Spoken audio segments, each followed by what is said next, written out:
चलो भाई, new profit sharing ratio की इंपॉर्टेंस शायद अब समझ में आ गई हो कि अब एक टेस्ट आप लोगों ने दिया, उसमें देख रहे थे कि मैंने किसी भी क्वेश्चन में न्यू पीएसआर पे टारगेट नहीं किया और कई स्टूडेंट तो सिंपल केस भी नहीं कर पा रहे थे उसका, तो मतलब इतनी बुरी हालत है। तो वैसे तो मूड नहीं है मेरा बिल्कुल भी कि वो बहुत बेकार पुरानी चीज़ें पढ़ा रहा हूँ, जो बेसिक बातें हैं उन्हीं को पे लगा हुआ हूँ। तो एक मूड तो ये था कि रिटायरमेंट और डेथ ही स्टार्ट कर दें डायरेक्ट, पर न्यू पीएसआर मतलब कई बच्चों को सपोर्ट कर सकता है। तो आज हम उसी के केस कर रहे हैं और ये आखिरी बार कर रहे हैं। आप तो देखो, कई बच्चे मुझे कहते हैं कि जल्दी आना है जाना है, आपकी चॉइस है, आप आए जाएं, मुझे कोई फर्क नहीं पड़ता। मैं आखिरी बार पढ़ा रहा हूँ इस साल का 12th सेशन। 10 फरवरी तक क्लासेस चलेंगी, तीनों बुक रिवाइज ही हो पाएंगी। आप देख रहे हैं अभी बुक 1 ही मेरी आज 15 जनवरी हो गई है, हम बुक 1 पे ही लटके हुए हैं और बुक 1 इंपॉर्टेंट है इसलिए लटका हुआ। एक बार बुक 1 से पीछा छूटा फिर मुझे कोई टेंशन नहीं है, फिर बुक 2 और 3 भी ऐसे ही कराऊंगा, जल्दी नहीं मचा रहा, आराम से पढ़ा रहा हूँ। अगर आपका ये मौका चूक गया, इसके बाद आप 18 मार्च को ही मुलाकात होगी आपकी हमारी, ये कन्फर्म है। आपको अगर ये लग रहा है कि मैं दोबारा फिर से यहाँ आके खड़ा हो जाऊंगा 10 फरवरी के बाद, तो ये गलत फहमी के शिकार ना हो जाए आप। पढ़ाऊंगा नहीं, फिर उसके बाद आप डाउट पूछ सकते हैं, वो भी 1 या 2 घंटे क्लास रखूंगा डाउट के लिए, ताकि काम की बातें ही बच्चा मेरे से आके करे, सरदर्द ना कर दे मेरा खामा में कि पता चला फिर लग गया आप पागलों की तरह उनको पढ़ाने, फिर वो पुरानी बातें लेके बैठ गए आप। तो भाई अभी आपकी मर्जी है, आप चाहे आधे घंटे के लिए आए, चाहे 2 घंटे के लिए, चाहे 1 घंटे के लिए, वो आपकी चॉइस है, आप जैसे मर्जी करें इस टाइम। क्योंकि मैं आपसे फ्री होते ही मुझे उन बच्चों को भी ध्यान देना है जिन्हें मैंने बहुत टाइम से नहीं पकड़ रखा, जिन्हें शार्प करना है मुझे, जिनको मैं 100 के लिए तैयार करता हूँ, उनको वो बहुत सारी बातें पूछना चाहते हैं मेरे से, तो वो मैं उन्हें कब बताऊँगा मुझे समझ में नहीं आ रही बात। तो यही वजह है कि मैं थोड़ा सा अभी आप पे ध्यान दे रहा हूँ, इस ग्रुप के लिए 4 घंटे 5 घंटे निकाल रहा हूँ।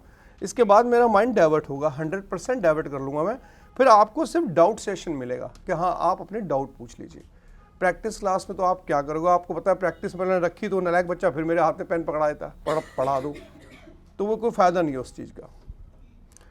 इसलिए आप पढ़ें, मेरे को ईमानदारी से पढ़ाने दें। 10 बच्चे ही बैठे होंगे तो मैं पढ़ाऊँगा और पूरा एक बार करा दूँ, उसका मैं फ्री, मेरी टेंशन का दाम, आपकी शुरू, आपकी तो शुरू होनी है खैर। और मैंने फिर बोला कि जो बच्चे अभी थोड़ा ध्यान नहीं दे रहे, मेरा एक्सपीरियंस है कि जब आप 18 मार्च को आएंगे तो आपको ये नहीं पता होगा आपको करना क्या। उस काम के लिए भी मैंने कुछ तैयारी कर रखी है, लेकिन मुझे मालूम है उससे कुछ नहीं उखड़ पाएगा। भला 5 दिन बच्चा क्या पकड़ लेगा, 5 ही दिन के अंदर उसका दिमाग ख़राब होता है। तो अकाउंट से इतनी देर से गैप पड़ा होता है उसके पास, तो गैप पे जाता है, तो जल्दी उसकी प्रिपरेशन हो नहीं पाती। और मैंने इस बार ये देखा है कि बहुत से बच्चे अपनी मन की ही चला रहे हैं, अपने हिसाब से पढ़ना पसंद करते हैं, तो शायद उनके इस वजह से उनके रिजल्ट भी नहीं आ पा रहे क्योंकि वो अपने हिसाब से चल रहे। तो चलिए, न्यू पीएसआर का एक आखिरी अटेम्प्ट है एडमिशन में, फिर रिटायरमेंट और डेथ करेंगे। आप इसमें देखिए कि कुछ हैं, पहले नंबर पे एक सिंपल केस है, फिर एक फ्रॉम वाला केस है, और फिर ऑफ वाला केस है। ये 3 केस तो फेमस हैं, पर इसके बाद इन 3 की तो पहचान है, मतलब हम ये कह सकते हैं कि 3 केस पहचान है। इसके बाद पहचान कोई नहीं होती, फिर तो सीधा का सीधा स्टार्ट कर देता है स्पेशल केसेस। और स्पेशल केसेस के अंदर बहुत सारे केस हैं, उनकी कोई वो मैं लिखवाऊंगा, आप करते रहिएगा सॉल्व। पर सबसे ज़्यादा कैलकुलेशन हमें इन 3 में करनी होती है, इसके बाद फिर कैलकुलेशन खत्म हो जाती है। तो स्टेप बाय स्टेप लिखिए। पहला सिंपल केस, जो मैंने हर क्वेश्चन में दिया। अब आज कम से कम इस क्लास में कोई बच्चा इसको लाइट ना ले, क्योंकि अब वो जान गया है कि एडमिशन पूरा ही दांव पे लग जाएगा अगर वो सैक्रिफाइस रेशियो निकालना नहीं जानता। बड़े से बड़ा क्वेश्चन, छोटे से छोटा क्वेश्चन खराब कर देगा वो आपका। तो अब आपकी मर्जी है। ए और बी 2 पार्टनर है, 3:2 की रेशियो है, सी 1/5 शेयर के लिए आया। इसके अलावा एग्जामिनर इसमें कुछ बोलता ही नहीं है। अब अगर वो इसके अलावा कुछ नहीं बोल रहे, इसलिए हम इसको सिंपल केस कहते हैं कि भाई अब न्यू पीएसआर कह रहा है निकाल दो। तो इसका सॉल्यूशन यह है कि let profit of firm 1 rupees,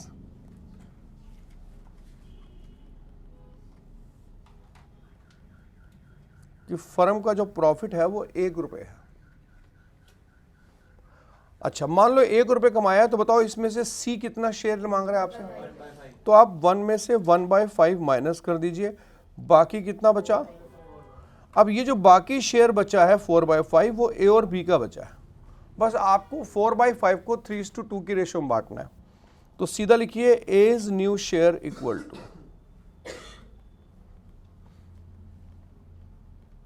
4/5 इसका 3/5, 12/25।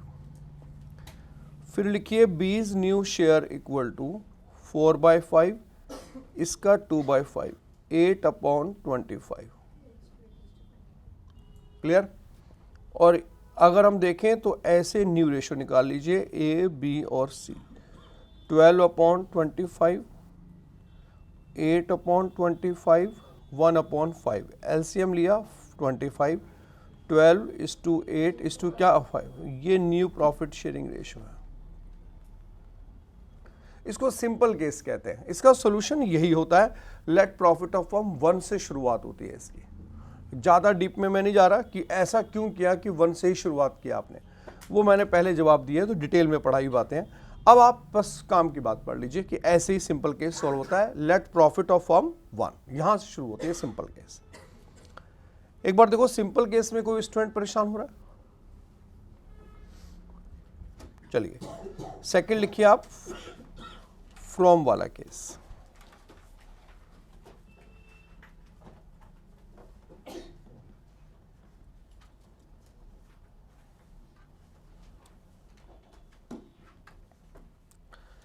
ए और बी दो पार्टनर है, 3:2 इनकी प्रॉफिट शेयरिंग रेशियो है। सी एक नया पार्टनर एडमिट होता है। क्वेश्चन में क्लियर लिखा होगा इस तरह से, C took 1/3 from A and 1/4 from B. ये सी ने जो ए से लिया है वो इतना लिया है और बी से लिया है इतना। आप देख रहे हैं इसमें फ्रॉम वर्ड का बड़ा क्लियर इस्तेमाल किया गया है, इसलिए इसको फ्रॉम वाला केस कहते हैं। इसमें लिखा होगा क्लियर फ्रॉम। अच्छा, अब कोई आपसे पूछे कि सी का शेयर कितना है, तो कितना आसान है। सी ने 1/3 किससे लिया और बी से कितना लिया। अगर मैं इसको प्लस कर लूं तो सी का शेयर आ जाएगा। तो सी का शेयर तो बड़े आराम से पता लगा। हालांकि नॉर्मल बात है, कॉमन सेंस की बात है, कोई ज़्यादा हाई फाई चीज़ मैं नहीं पढ़ा रहा। देखो जरा ये बात क्लियर है या नहीं। अब इसके बाद हम देखते हैं कि इसका आंसर में ए के पास कितना बचा। तो as new share equal to, A के पास कितना था पहले बताओ। अब बताओ उसने सी को कितना दे दिया, तो इसमें से 1/3 माइनस कर दो, ये ए का न्यू शेयर आ गया।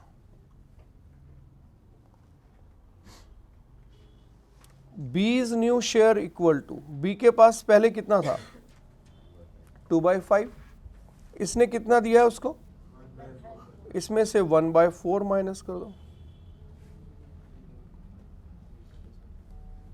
3/20। अब आप ऐसे लिखिए ए बी सी। ए का न्यू शेयर 4/15, बी का 3/20 और सी का 7/12। एलसीएम ले लेते हैं, एलसीएम ले लेते हैं 60। तो ये 16, ये 9, ये 35, ये न्यू प्रॉफिट शेयरिंग रेशियो है। आपको याद है लास्ट क्लास में, पूरी क्लास में मैं न्यू प्रॉफिट शेयरिंग रेशियो खुद ही बता रहा था बार बार, ताकि आप सैक्रिफाई रेशियो निकाल लो। अब वो आज सीख लो, क्योंकि वो खुद नहीं बताएगा एग्जाम में। न्यू पीएसआर वो आपको बताए, ये जरूरी नहीं है, आपको फाइंड आउट करनी पड़ सकती है। जरा देखो फ्रॉम वाला केस किस बच्चों को समझ नहीं आया।